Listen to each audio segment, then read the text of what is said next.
देश का एक महत्वपूर्ण राज्य है ओडिशा। प्राचीन काल में ये कलिंग के नाम से विख्यात था। सूर्य की पहली किरण इसी प्रदेश के एक कोण पर पड़ती है। इसी स्थान पर कभी संसार का सबसे भव्य और विशाल सूर्य मंदिर बनवाया गया था। तुम कलिंग की पहचानो, हे कोणार्क, इतिहास का स्वाभिमान हो, हे कोणार्क। कलाकृति के मुख्य द्वार जग में, कला शास्त्र के दिव्य जगत पत्थर में, विश्व गुरु भारत के गौरव, आज दया के पात्र हो क्यों कोणार्क, कोणार्क, कोणार्क, कोणार्क। सैकड़ों साल पहले की बात है। पुरातात्विक दस्तावेज के तौर पर संग्रहित पुस्तक मागलापांजी और बाया चक्रा में उल्लेख है कि 13वीं सदी में गंग वंश के राजा लंगुला नरसिंहदेव ने इस सूर्य मंदिर का निर्माण करवाया था। नरसिंहदेव युद्ध में बड़े प्रवीण और शक्तिशाली थे और मात्र 18 साल की उम्र में वे अपने पिता राजा अनंग भीमदेव की विशाल सेना के प्रधान सेनापति नियुक्त कर दिए गए थे।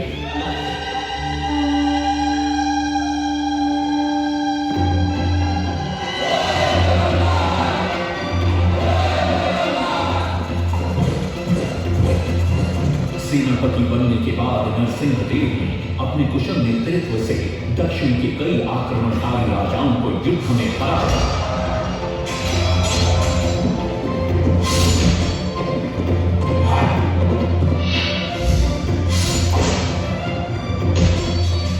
और उनके राजकोष पर कब्जा कर लिया।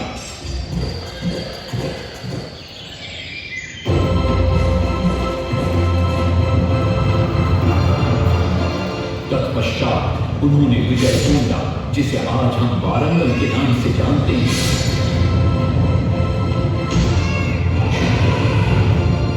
कि काकतीय वंश के राजा गणपति को परास्त किया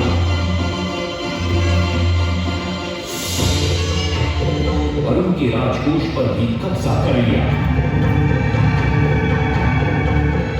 3 वर्षों तक निरंतर युद्ध के पश्चात जब वे बहुत सारी धन संपदा लेकर कलिंग लौटे तो राजमहल में उनका भव्य स्वागत हुआ।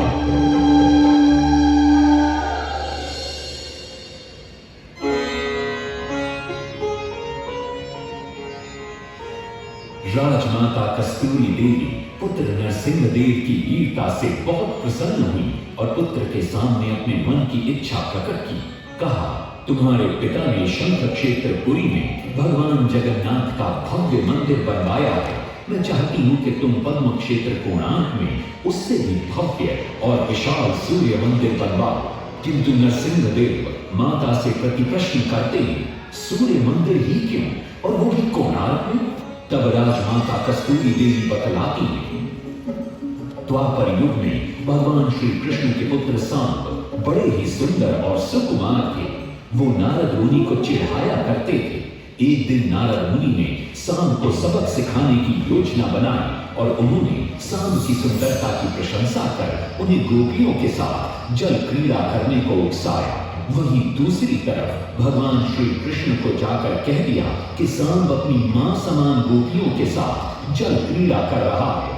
श्री कृष्ण इस बात से बहुत क्रोधित हो जाते हैं और वे सांब को श्राप दे देते हैं, जिस सुंदरता का तुम्हें अभिमान है वो तत्क्षण नष्ट हो जा। सांब को घोर हो जाता है। जब सांब राजमहल लौटते हैं और मां जाम्बदेवी को ये पता चलता है कि पिता श्री कृष्ण के श्राप की वजह से सांब की ये अवस्था हुई तो सारी रानियां क्रोधित हो जाती हैं। नारद जी को बुलाया जाता है। वे रोग मुक्ति का उपाय बतलाते हैं। वे कहते हैं, सूर्य की पहली किरण उग्र देश के एक कोण पर पड़ती है जिसका नाम कोणार्क है। शाम को वहीं जाकर सूर्य की आराधना करनी होगी।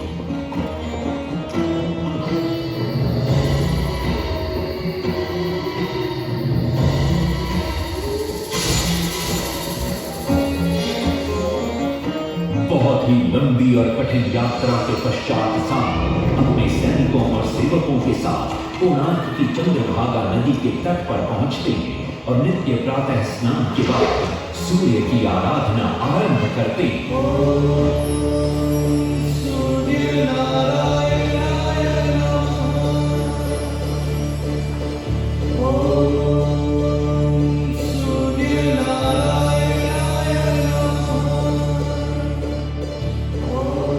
अन्न जल त्याग कर 12 साल की कठिन तपस्या के बाद सूर्य देव प्रसन्न होकर प्रकट होते हैं और शाम को रोग मुक्त होने का वरदान देते हैं। पुत्र, आज रात्रि के चतुर्थ प्रहर में स्नान करते समय नदी के तल में तुम्हें एक वस्तु मिलेगी, वो मेरा ही प्रतिरूप होगी।